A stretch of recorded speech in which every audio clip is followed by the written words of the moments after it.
Hello dear viewers, welcome to Nacho Television News from Ankara in Turkey. I'll bring to you our news headlines in a bit.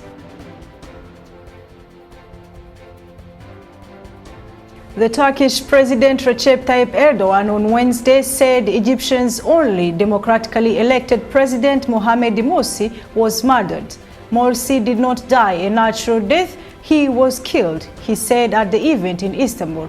Morsi died on Monday after falling unconscious during his trial on espionage charges. Activists and his family had long maintained that he was not receiving treatment for a host of health problems, including diabetes. Erdogan vowed to pursue justice for this sudden and unexplained death. Turkey will do whatever it takes to prosecute Egypt's regime in international courts, he said, in a non-holds-barred address urging the organizations of Islamic cooperation to take action. Morsi, a leading member of Egypt's Muslim Brotherhood, won Egypt's first free presidential election in 2012.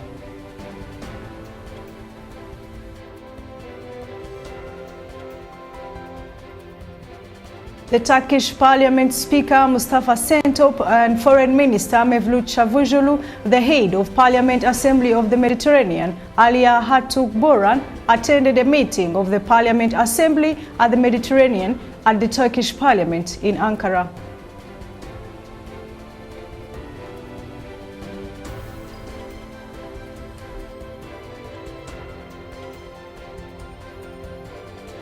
Still on the meeting at the parliament in Turkey, Ankara should be more meticulous in building a security zone in the Mediterranean. Turkey's parliament speaker said on Wednesday. I quote him by saying, we should display much more care to provide security zone in the Mediterranean basin, where people can live in peace and with at least a minimum level of welfare, said Mustafa Şentop in a Turkish meeting at the parliament. Şentop also called for a resolved effort towards world peace on the basis of the rule of law. In this sense, he stressed that the Parliament Assembly of the Mediterranean carries far greater responsibility. The Assembly should work more on the world peace and preventing conflicts. He added that Turkey would increase its support for the Parliament in the coming term.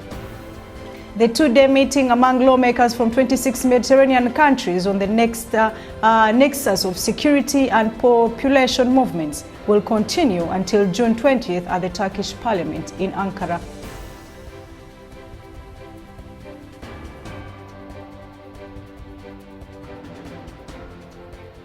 The police seized some 103 kilograms of heroin in the eastern province of Van. Anti-drug police launched an operation against illegal drug trafficking in the Tuzba district of the city, the local police department said in a statement. During the search, police found 103 kilograms of heroin in 204 packages hidden in 5 boxes in a parked vehicle. One suspect was detained in connection with the drugs.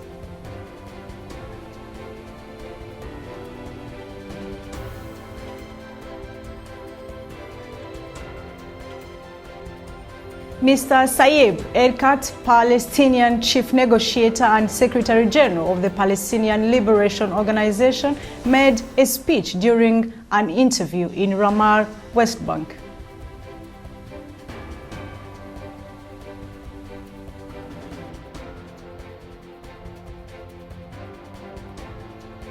An ancient city on the Turkey-Syria border, which was the most significant administration center of the Hittites who ruled over Anatolia and Mesopotamia for centuries, is gearing up to open for visitors. The ancient city of Karkamis is the richest historical place in the region. Niccolo Marchetti, an archaeology professor at the University of Borno in Italy and head of the excavation team at the site, Marchetti said the area comes under an active military zone, but it will be opened as an archaeological park soon. The ancient city of Karkamis, located in southeastern Gaziantep province, will offer walking trails alongside excavation areas, cafeterias, recreation areas, as well as remnant of a palace and temple, antique site, excavation house, and avenue with Roman columns, sculptures, and wall relief depicting an eagle-headed griffon.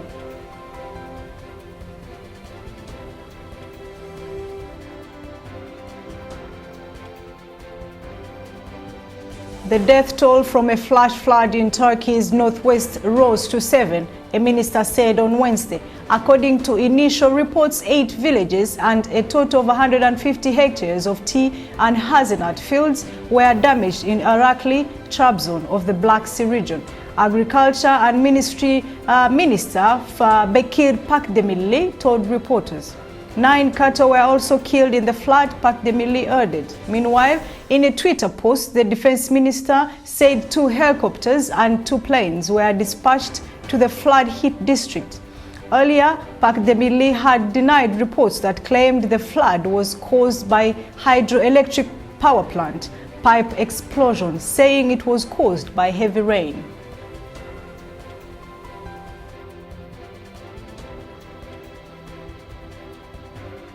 A Syrian toddler has a new chance at life after receiving treatment for a heart condition she was born with. Aye El Yusuf, 2 years, was brought to Turkey for surgery from a camp displaced persons in Syria. She was treated at the Çukurova University Hospital in the southeastern province of Adana. The hole in her heart was slightly larger than normal, exerting a high pressure on the vein leading to the lung, Dr. Uğur Göçen at the facility. The problem was diagnosed and a successful surgery was performed, he said. Her mother, Servi Leslie Mohammed, thanked the Turkish Red Crescent and President Recep Tayyip Erdogan for their support, saying she is happy to see her daughter healthy. The father, Mohammed Halili El Yusuf, wished quick recovery for other patients. May her family smile, may all the children smile, said Ramadan Saigli, the head of Turkish Red Crescent's Adana branch.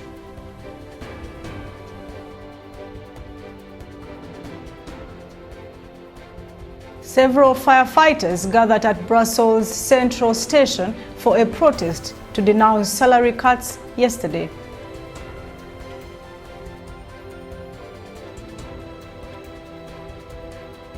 Head of the Parliamentary Assembly of the Mediterranean has called on the Assembly members to jointly work against terrorism. In a meeting in the Turkish Parliament on Wednesday, Aliya Hatug Boran said terrorism has no limit, religion or identity. For this reason, as all the members of PAN should work together, she said. She criticized the narrative of connecting terrorism with Islam, saying Islam is a wonderful religion and the whole world is aware of it. The 2-day PAM meeting on the nexus of security and population movements will continue until Thursday at the Turkish Parliament. Mustafa Şentop, the Turkish Parliament Speaker and Foreign Minister Mevlut Çavuşoğlu, also attended the meeting.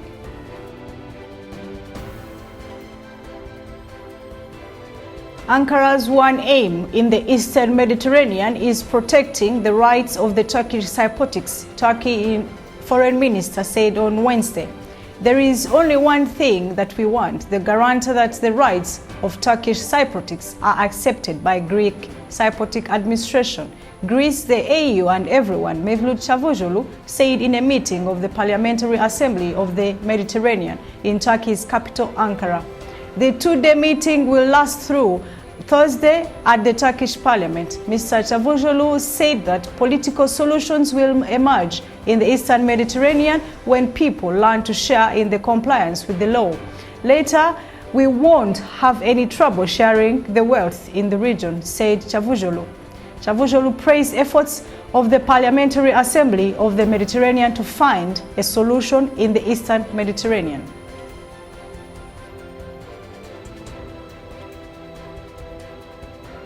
A group of LGBT refugees who had left a refugee camp in northwest Kenya after being targeted in violent homophobic attacks are being bussed back there from the capital Nairobi. The group, made up of 76 men, women and children, had been crammed into a small house in South Nairobi. On Wednesday evening, they were told to pack up their belongings for the 740 kilometers journey back to Kakuma camp. At the end of last year, the authorities running Kakuma said that they were no longer able to protect LGBT refugees.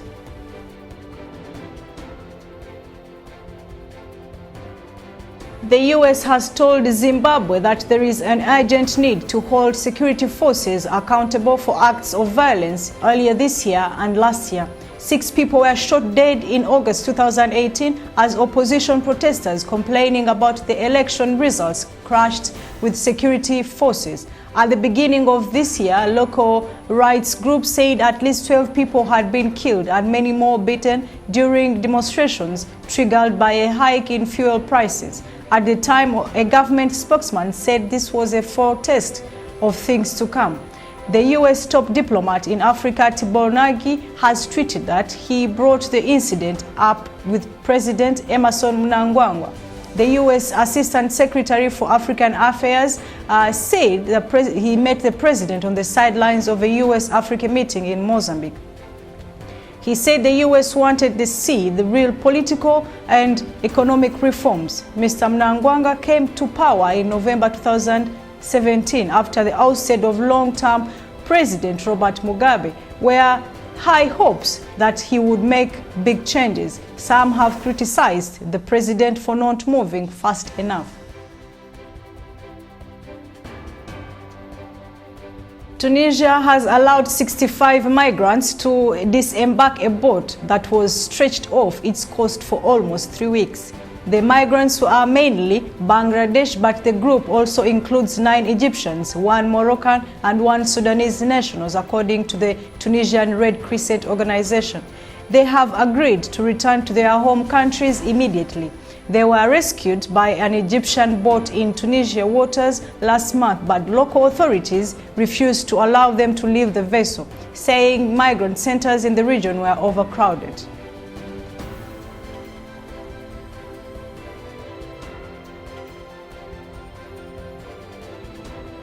Kenyans and Tanzanians are arguing on social media over who uses the correct Swahili word for bank.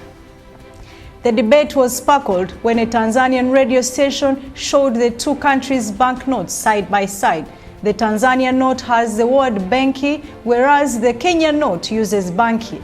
In general, Tanzanians believe that they speak proper Swahili, saying that the Kenyans mix it with other languages. Swahili is a Bantu language that has borrowed words from Arabic. It spread across the region from the East African coast and into the Central Africa.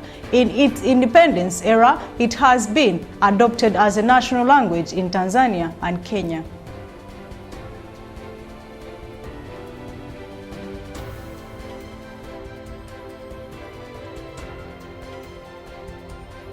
Ethiopia's Prime Minister Abiy Ahmed is expected to arrive in Sudan's capital Khartoum to follow up on the mediation process between the Transitional Military Council and the opposition forces for freedom and change, the Paris-based Sudan Tribunal reports. It says Mr. Abiy will meet the two parties to try to persuade them to accept a draft agreement but put together in the Ethiopian capital Addis Ababa on the political transition.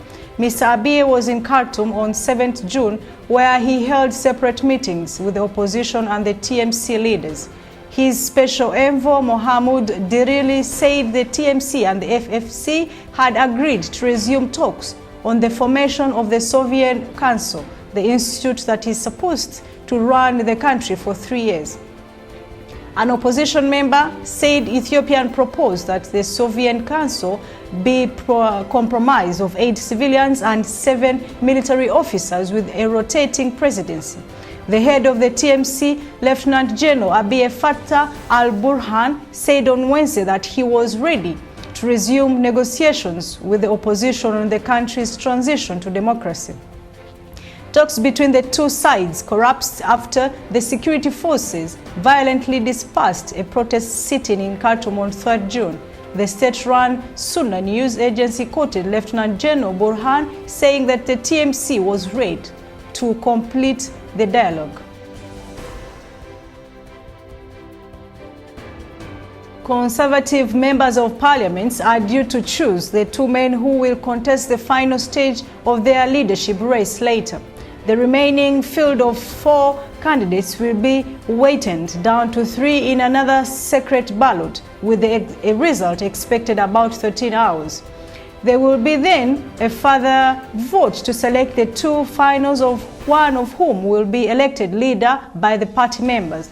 Boris Johnson topped Wednesday's third ballot with 143 votes, ahead of Jeremy Hunt, Michael Gove and Sajid Javid. International Development Secretary Rolly Stewart was knocked out of the contest on Wednesday evening after he secured the backing of the Justice M2 MP members. Mr. Johnson is almost certain to make the runoff of 160,000 or so Conservative members who will elect the next Tory leader and the Prime Minister in a postal ballot starting next week. But the race to join the former Foreign Secretary in the final two remains too close to call.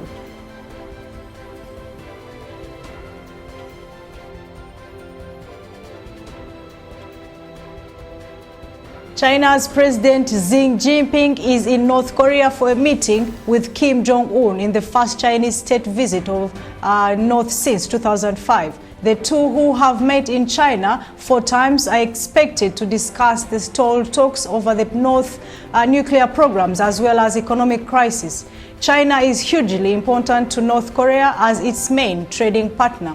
Mr. Xi's visit comes a week before the G20 summit in Japan, where he's set to meet US President Donald Trump.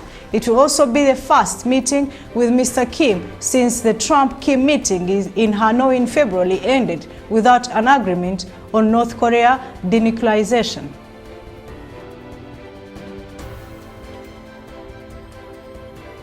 New Zealand has launched a gun buyback scheme in the wake of the deadly Christchurch mosque shootings. More than 208 million New Zealand dollars, equivalent to $108 million, have been set aside to compensate owners of semi-automatic weapons which were banned following the attacks. The ban was agreed by the Parliament in April, weeks after the shootings. In March, a gunman killed 51 people at a mosque and Islamic center during Friday prayers.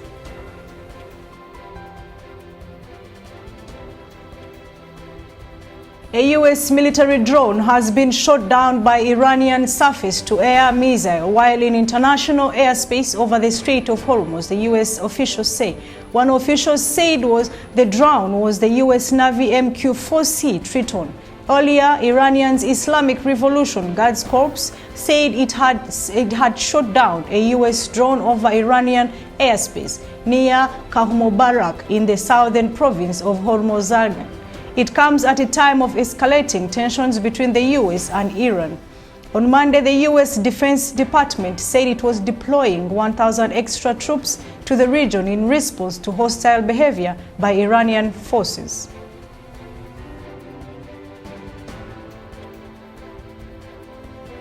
Thank you so much for being with us. Natural Television News from Ankara in Turkey. I am Sauda Muganga. Thanks for watching.